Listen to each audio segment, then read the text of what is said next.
Vamos a buscar en Salmos capítulo 11, versículo 7. Salmos 11, 7.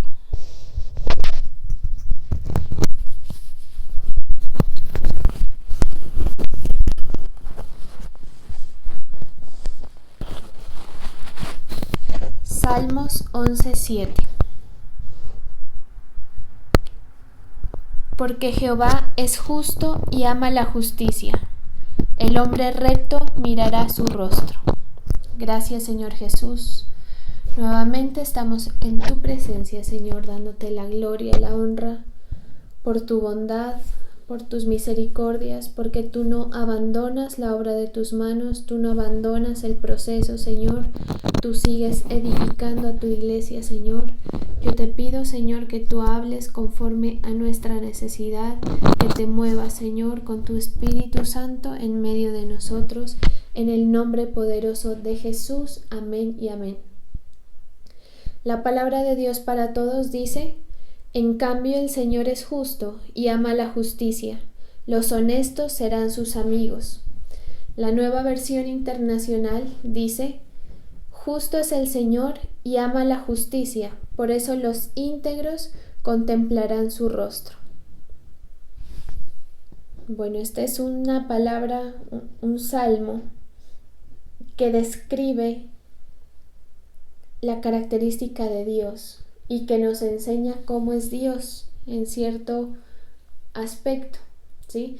Y nos está diciendo que el Señor es justo, que ama la justicia. Dice que Él ama o que están cercanos a Él los que están en esa justicia. Aquí en la palabra de Dios para todos les llama a los honestos. En la Nueva Versión Internacional los llama los íntegros, los que siguen la justicia de Dios. Y en la Reina Valera les llama: el hombre recto mirará su rostro. ¿Sí? Entonces, cuando la palabra de Dios habla de que un hombre es honesto, es aquel que se interesa por la verdad, que se interesa por lo que Dios dice. Ya sabemos que cada uno de nosotros tiene puntos de vista en diferentes temáticas, en diferentes aspectos, y esos puntos de vista nunca tienen que reñir con lo que la palabra de Dios dice, con lo que el Señor dice, sino que más bien nosotros apegarnos a esas verdades. Nosotros como creyentes terminamos acercándonos, o nuestro pensamiento se termina acercando y pareciendo a lo que la palabra de Dios dice, a lo que Dios dice que es, ¿sí? Parece que fuéramos como tonticos creyendo algo, no sé, algo que está escrito. Alguien decía por ahí que eso está escrito hace muchos años y esperan que rijamos nuestra vida con cosas que están escritas, con cosas que no están escritas para nuestra generación, decía una persona. Y esto aparentemente es así, pero fíjese que el hombre honesto, como dice aquí, es el que se interesa por la verdad, es el que se interesa por traer a su vida, traer a su mente qué es lo que Dios ha dicho, qué es lo que el Señor ha dicho a lo largo de los siglos. Y eso desmonta muchos puntos de vista que nosotros tenemos. ¿Sí? Esto el Señor lo va trabajando, a veces hasta sin que nos demos cuenta. A veces hay puntos de vista que no sabíamos que teníamos hasta que los tenemos que lidiar, por ejemplo, hasta que tenemos que encontrarnos con ellos. Entonces, nosotros como creyentes debemos tener ese interés. ¿Por qué? Porque el creyente en primera instancia sí se interesa por lo de Dios, pero poco a poco va perdiendo el interés. No sé si usted se ha dado cuenta con usted mismo, y empieza a relajarse y empieza a tener su propio punto de vista. Por eso es que es tan delicado el manejo de una congregación, porque no todo el mundo está dispuesto a tener una visión, y el Señor como congregación, a cada congregación le da su visión de las cosas, le da su misión, ¿sí?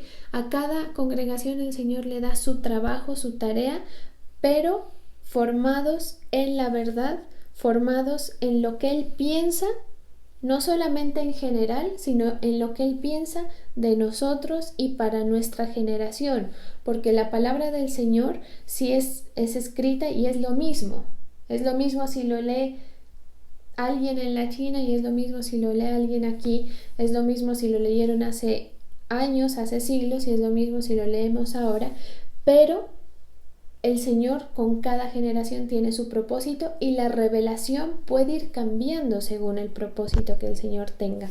Fíjese eso tan interesante, esa capacidad de la Biblia como de adaptarse al año, al siglo, a la generación en la que esté. Por eso nosotros no nos podemos cerrar a querer y a desear pensar y a desear tener esos pensamientos frescos y claros del Señor y tratar de acogernos a ellos. Por eso nuestros pensamientos ya no son nuestros pensamientos, sino los pensamientos de Dios en muchas áreas, ¿sí? Y esto se va trabajando a través de los años. El creyente lo va trabajando a través de los años, ¿sí?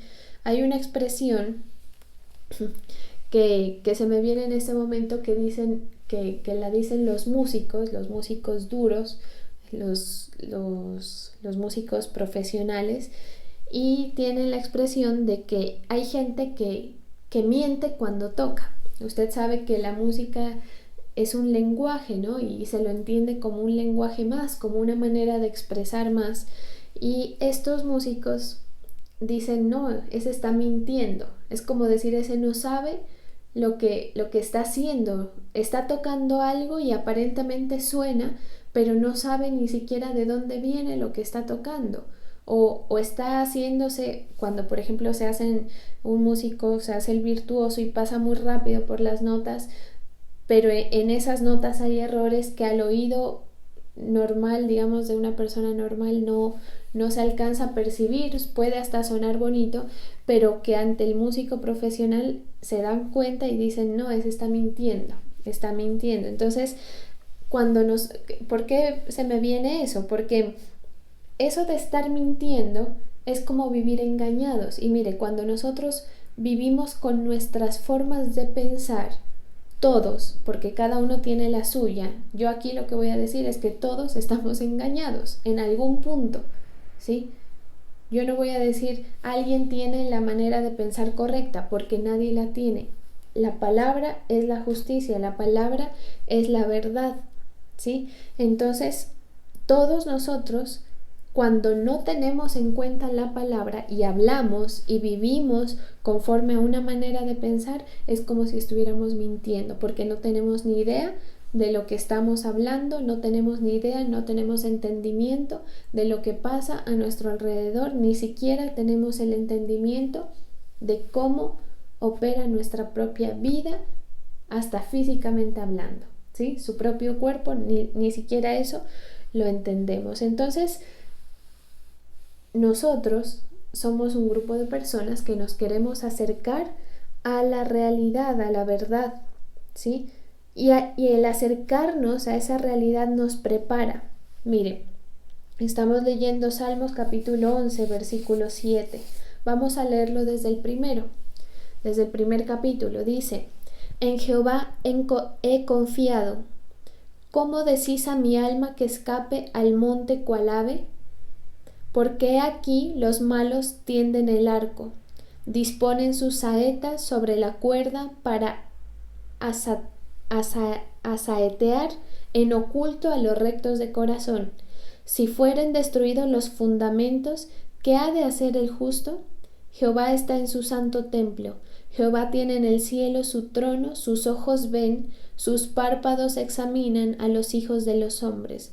Jehová prueba al justo, pero al malo y al que ama la violencia su alma los aborrece. Sobre los malos hará llover calamidades. Fuego, azufre y viento abrasador será la porción del cáliz de ellos, porque Jehová es justo y ama la justicia, el hombre recto mirará su rostro. Entonces, nosotros somos un grupo de personas que nos queremos acercar a la verdad, que hemos entendido que nuestro pensamiento no da abasto, que nuestra forma de pensar no da abasto para obtener una claridad para la vida, ¿sí? Y ese acercarnos a la realidad nos prepara, porque cuando aquí la palabra nos dice Dios es justo y ama la justicia, nos está hablando de que va a haber un juicio y de que va a haber un sondeo, ¿sí? Por eso cuando uno habla de justicia, lo llevaron a la justicia, dicen. Hay que llevar este caso a la justicia, dirá alguien, ¿sí? Cuando se habla de justicia quiere decir que Él va a examinar. Y esto es lo que está diciendo el pasaje completo, por eso lo estamos leyendo completo, ¿sí? Él ama la justicia, Jehová es justo y ama la justicia y anda buscando al hombre recto. Y el hombre recto es el que es honesto, el que dice en realidad mi forma de ser no es, o más interesante aún, Señor, ¿qué de lo que yo pienso no está de acuerdo a tu voluntad? ¿Qué de lo que yo pienso no está de acuerdo a lo que tú has escrito en tu palabra? A estos que se acercan a la realidad, el Señor los está preparando. ¿Sí? Los prepara para ese sondeo, porque el Señor prueba, y cuando prueba, aprueba y desaprueba. Por eso el Señor hace que sucedan algunas circunstancias en la vida de cada uno en particular, ¿sí? Y a veces en conjunto. Y Él dice, a ver, vamos a ver cómo este grupo de creyentes va a juzgar esta situación que les he puesto, ¿sí? Y si usted no ha estado cerca de la palabra del Señor, de la forma de pensar de Él, pues en el momento de la prueba va a salir desaprobado. Y habrán otros que como han estado cerca van a decir, no, yo no voy a hacer esto porque la palabra dice esto, me voy a quedar quieto en esto porque la palabra dice esto, voy a pensar así, decido pensar así porque, mire, el pensamiento es algo que aparentemente es como inevitable, es como espontáneo del hombre, ¿sí? A uno se le viene el pensamiento, pero el pensamiento, eso es aparentemente, pero el pensamiento es algo que puede ser educado y más aún que puede ser decidido. Es algo parecido al amor, de lo que nos enseña la palabra, ¿sí? Entonces usted puede decidir cómo pensar de acuerdo referente a una circunstancia. La gente que no piensa, que decide no examinar, por ejemplo, la palabra y piensa como le caiga, en realidad no es que esté pensando, es que se está dejando llevar por lo que siente en el momento. Por eso es que es tan importante pensar. Yo les decía en una predicación a manera cómica, pero que es verdad, use lo que el Señor le ha dado, su cerebro, piense y acérquese a la realidad. Entienda que lo que usted piensa está sujeto a muchas cosas internas y externas que no lo acercan a un juicio correcto, ¿sí? Pero la palabra del Señor sí, entonces eso nos prepara porque va a llegar un día de la prueba. Todos tenemos el día de la prueba, ¿sí? Entonces, en ese día de la prueba, cuando el Señor dice, a ver, vamos a ver cómo tú piensas en esto que yo te estoy poniendo, pues salen bien librados los que se aferran a la palabra, ¿sí?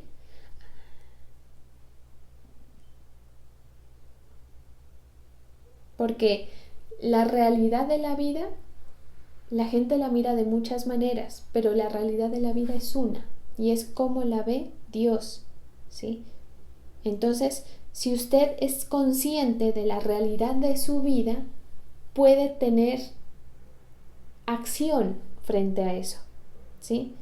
Esto es lo que nos ubica para recordar, para darnos cuenta en qué estamos bien y en qué estamos mal y qué necesitamos. Entonces, el acercarnos a la palabra, el acercarnos a la verdad, porque la palabra es la verdad, lo que hace es prepararnos, es instruirnos, ¿sí?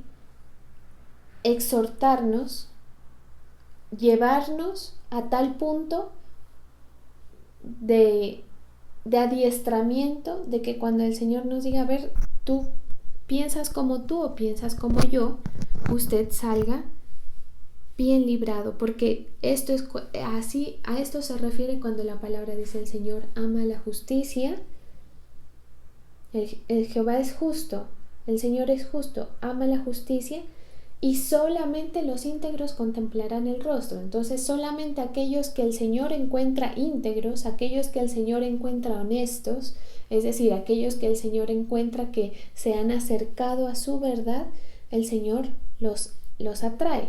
Entonces vamos a ver el rostro del Señor, porque el Señor dice, este es de los míos, ¿sabe? Cuando usted tiene gente, amigos, y usted dice, este es de los míos porque piensa parecido a usted, ese es más o menos el punto aquí. Pero el asunto es que la fe y ese conocimiento que se le da a cada uno, porque eso genera una responsabilidad, va a ser probado, ¿sí? Entonces, el acercarnos a la palabra nos alista, nos dice si estamos listos o no, nos hace darnos cuenta de que en realidad no somos lo máximo y de que tampoco somos la peor escoria, nos hace tener un criterio de la vida, de la realidad, de acuerdo a la verdad, ¿sí?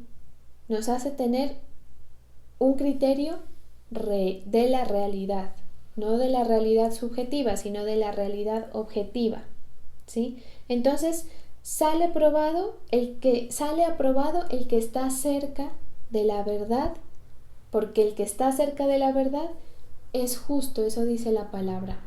Nosotros deberíamos buscar aprender más de ello, ¿sí? Yo les decía en una de estas predicaciones que no nos conformemos con lo que nos enseñan, ¿sí? Yo le invito a usted a que usted se vuelva lector, así sea de a pocos, porque sé que es un hábito que no todo el mundo lo tiene, que todo el mundo desearía tener o que todo el mundo debería tener, pero que muy poca gente lo tiene y que es difícil de ponerlo, pero pues hay que hacer un esfuerzo y vaya de a pocos y vaya aprendiendo la palabra, no se conforme solamente con lo que oye, ¿sí? Sino que usted tenga la verdad metida en usted, que sea como que esto se tiene que volver como si fuera su propio pensamiento, ¿sí? Siempre pongo el ejemplo de como cuando uno convive tanto con alguien que se vuelve una cultura entre esas dos personas. ¿Sabe? Cuando una persona se casa con otra, forma una nueva cultura, una nueva manera de entenderse entre ellos, ¿sí? Y eso es lo que hace que haya esa unidad con Dios. El Señor, cuando ve que pensamos como Él, nos acerca. Por eso Él les decía a la gente, cuando su madre y sus hermanos lo fueron a buscar y le dicen, tu madre y tus hermanos están aquí afuera buscándote, Él dice, mi madre y mis hermanos son aquellos que hacen la voluntad de mi Padre. Es como decir, mi madre y mis hermanos son los que tienen mis mismos intereses. Y yo puedo decir, mis amigos son los que tienen mis mismos intereses. Yo no puedo simpatizar con alguien que piensa totalmente opuesto a mí. Por lo menos la cordialidad sí, pero intimar con alguien que piensa opuesto a mí es muy difícil.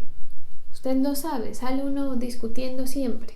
O póngase a hablar de política con alguien, o póngase a hablar de religión con alguien que tiene un pensamiento diferente al suyo. Termina uno peleando por más que trate de no llegar a la discusión, ¿sí?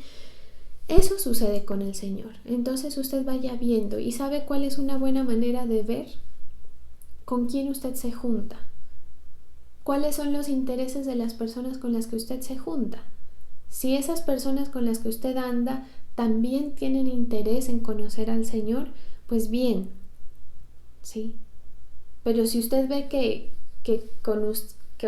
la gente con la que usted anda pensando en otras cosas y usted queda ahí como en la mitad, en el limbo, pues hay que rectificar su inclinación ¿Por qué? Porque puede que por tener una pata allá y otra pata acá, puede salir mal librado, puede salir que cuando el Señor lo pruebe, que cuando el Señor diga, a ver, este será de los míos, diga no, este piensa diferente, este piensa como los otros, este piensa como los impíos.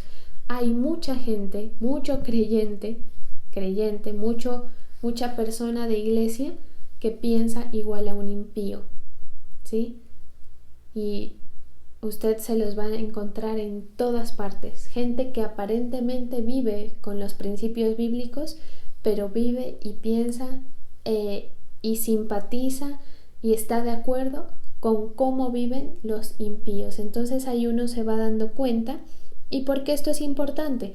Porque el Señor cada tanto sondea el corazón, porque el Señor, como es justo, lleva a la justicia al ser humano y nos va aprobando. Esto es un poco de tenerle temor al Señor, de tener temor a Dios y esforzarnos por parecernos a Él, ¿sí? Porque si el Señor lo ve y dice, no, este no tiene mi ADN ni se parece a mí, usted hace parte de otra familia, ¿sí? Es como cuando a uno le van a hacer la prueba de ADN. Alguien sale y le dice, mira, es que este es tu hijo, tu hija.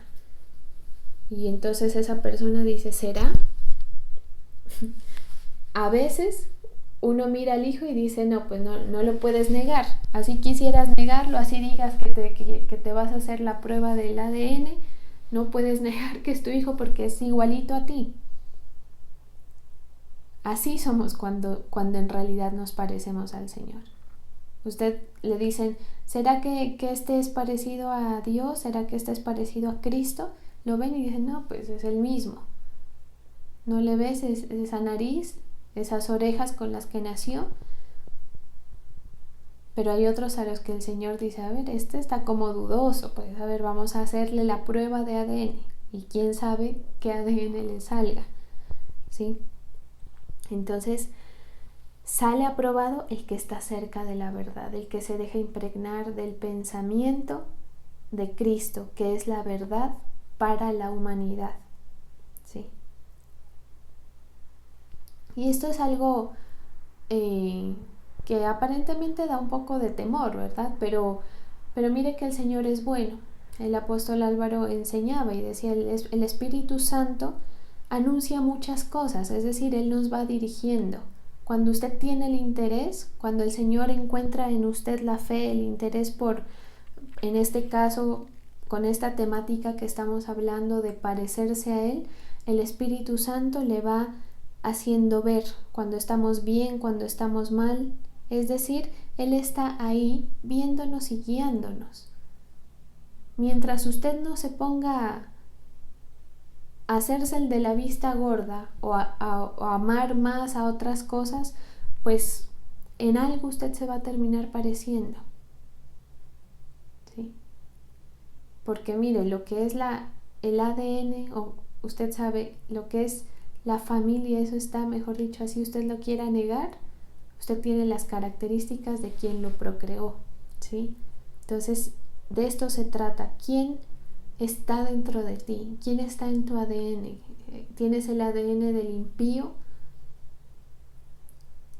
Si lo tienes es porque no has nacido de nuevo. Si tú ya naciste de nuevo y estás en este proceso, quiere decir que te vas a empezar a parecer a Jesús, que te vas a empezar a parecer a los que ya se parecen a Jesús y que vas a empezar a encontrar empatía con esas personas, ¿sí? Que vas a encontrar que te sientes más cómodo con esos que piensan como la palabra que con los otros. Entonces, claro, el creyente cuando está en un ambiente diferente se siente como mosco en leche, y no porque queramos ser hartos. Mucha gente dice, no, es que eso se aíslan. No es eso, específicamente no es eso, ¿sí? Es sencillamente que pues uno está con quien se siente cómodo, ¿sí? Lo mismo que hacen los mundanos.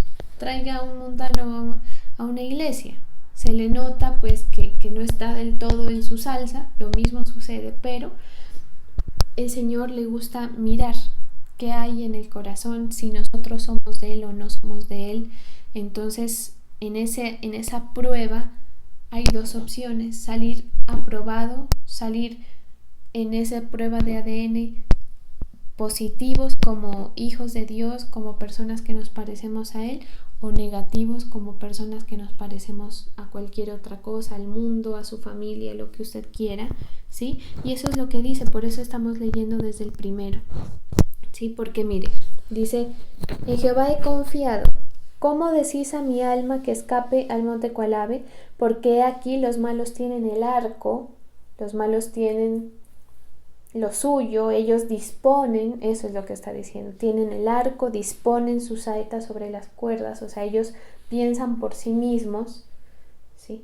Disponen de su pensamiento para actuar, para asaetear en oculto a los rectos de corazón, ¿sí? Dice: si fueren destruidos los fundamentos, ¿qué ha de hacer el justo? Es decir, si usted que está empezando a formarse su fundamento, su criterio de la vida, de Dios, de que usted es hijo de Dios, y eso se lo deshacen, mejor dicho, usted queda en nada. Por eso esto hay que cuidarlo tanto. Por eso no sea tan ligero para oír cualquier concepto. No sea tan ligero para andar con cualquier persona. A veces uno dice: no, yo soy cristiano, pero ando y me relaciono. Y en sí mismo no está mal. El problema es que hay gente que está desarrollándose y que la terminan impregnando, ¿sí? Sé tú el que convierte a ellos, no tú el que te conviertes a ellos, dice la palabra, ¿sí? ¿Qué ha de hacer el justo? Jehová está en su santo templo. Él está ahí en su santo templo. Tiene en el cielo su trono. Sus ojos ven. Sus párpados examinan a los hijos de los hombres. Por eso es que este pasaje que estamos leyendo se trata de la prueba, del examen que hace el Señor. Mire, muchas veces el Señor nos dice: saquen una hoja, así de la nada, ¿sí? Y todos hemos pasado por eso. Y si usted no ha pasado, le va a tocar en algún momento, porque usted está aprendiendo, usted está haciendo una carrera de fe, y el Señor le va a decir: a ver, saca una hoja, hijito, saca una hoja y plasma aquí tal cosa. Y usted, nublado a gatas, entonces tiene que apelar a lo que usted conoce y empezar a recordar y empezar a decir: bueno, a mí en tal momento me dijeron esto, escuché esto, aunque no parezca, lo que sea, porque son las pruebas, ¿sí? Jehová prueba al justo. Dice: sus párpados examinan a los hijos de los hombres. Jehová prueba al justo, pero al malo y al que ama la violencia, su alma los aborrece. Más o menos para el Señor es como muy fácil detectar quién puede ser justo y quién es el malo directamente, ¿no? Y lo que siente el Señor por el que no está cerca de la justicia es aborrecerles. Sobre los malos hará llover calamidades, fuego, azufre y viento abrasador será la porción del cáliz de ellos, porque Jehová es justo. Alguien dirá: ay, qué malo ese Dios, ay, qué malo Dios con la gente que no piensa como Él. O sea, que usted sabe que ahora todo es: tú tienes tu manera de pensar, yo tengo la mía, nos respetamos. Entonces van a decir las personas: qué malo Dios, no acepta otra manera de pensar. Lo que pasa es que Él es Dios, Él es creador, Él lo hizo a usted, Él me hizo a mí, Él hizo la naturaleza, y usted quiere venirle a imponer otra cosa. No, si Él permitiera eso, entonces ¿qué poder tiene Él? ¿Sí? ¿Qué autoridad tiene Él? No, Él hace valer lo que Él ha hecho, Él hace valer su palabra y Él establece su autoridad en la tierra, a pesar de que la tierra está plagada y está dominada por huestes espirituales y todo esto, ¿sí? Pero Él se hace respetar. Entonces, Él es justo. ¿Por qué? ¿Por qué hace esto? Porque Él es justo y ama la justicia. El hombre recto mirará su rostro. Es decir, los que se acercan a la verdad somos los que lo vamos a conocer. Entonces, la figura de Dios, para aquel que no busca la verdad, la palabra, aquel que no busca conocerle, siempre va a ser una figura lejana, difícil de comprender. ¿sí? Y ante la falta de no poder comprender, entonces va a rechazar, ¿sí? Ese es como el círculo vicioso de esto.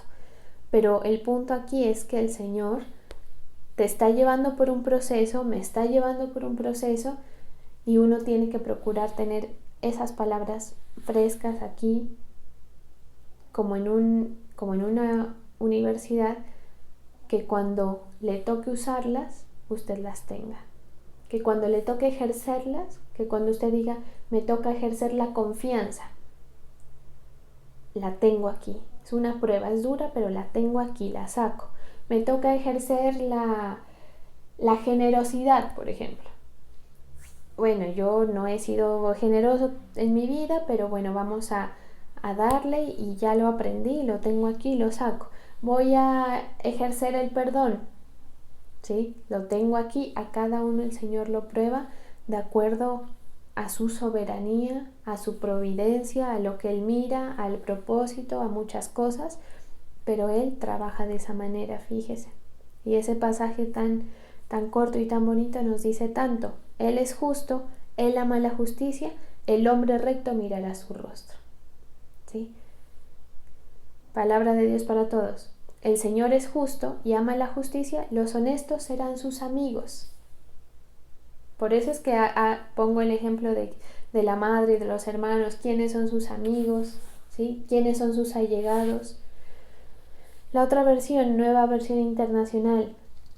Justo es el Señor, ama la justicia, por eso los íntegros contemplarán su rostro. Cuando dice contemplarán es como deleitarse en lo que es Él.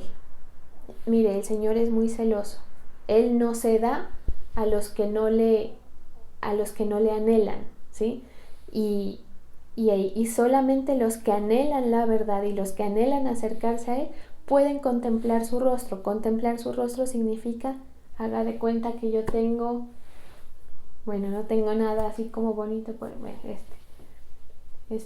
este caballito, ¿no? Entonces usted dice, qué lindo que es mirarle las paticas. Eso es contemplar.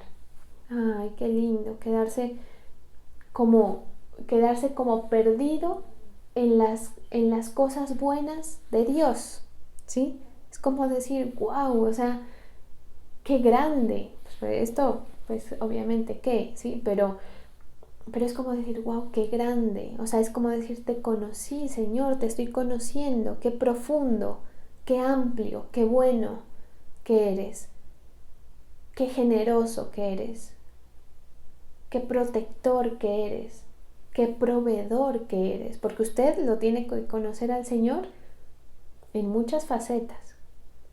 A veces lo tenemos que conocer como padre, a veces lo tenemos que conocer como amigo, a veces lo tenemos que conocer como hermano, a veces lo tenemos que conocer como juez, a veces lo tenemos que conocer como lo que sea, ¿sí?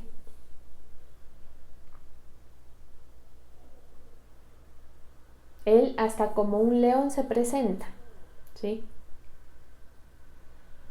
Entonces, imagínese poder descubrir tanta grandeza de Dios. Por eso es que esto no es para todos. Por eso es que mucha gente se queda en el camino y dice, no, eso es mentira. Eso no, eso qué va a ser. Son fábulas, dice la gente. Porque no pueden llegar a contemplar el rostro del Señor. Pero el que se interesa por su verdad, sí. Entonces hay que escudriñarla, hay que desearla, hay que desear saber cómo Él piensa y desear parecernos a eso que Él es, a ese pensamiento que Él tiene. Amén, para que Él diga, ellos son mis amigos. Mi madre y mis hermanos, sí, son ellos, son los que tienen mi mismo ADN. Amén, vamos a darle gracias al Señor.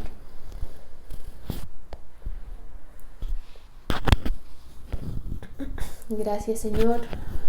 Una vez más te pido, Padre, por quienes ofrendan, diezman, traen sus tributos a tu altar, Señor. Bendigo a tu pueblo, Señor, en el nombre poderoso de Jesús. Amén y amén.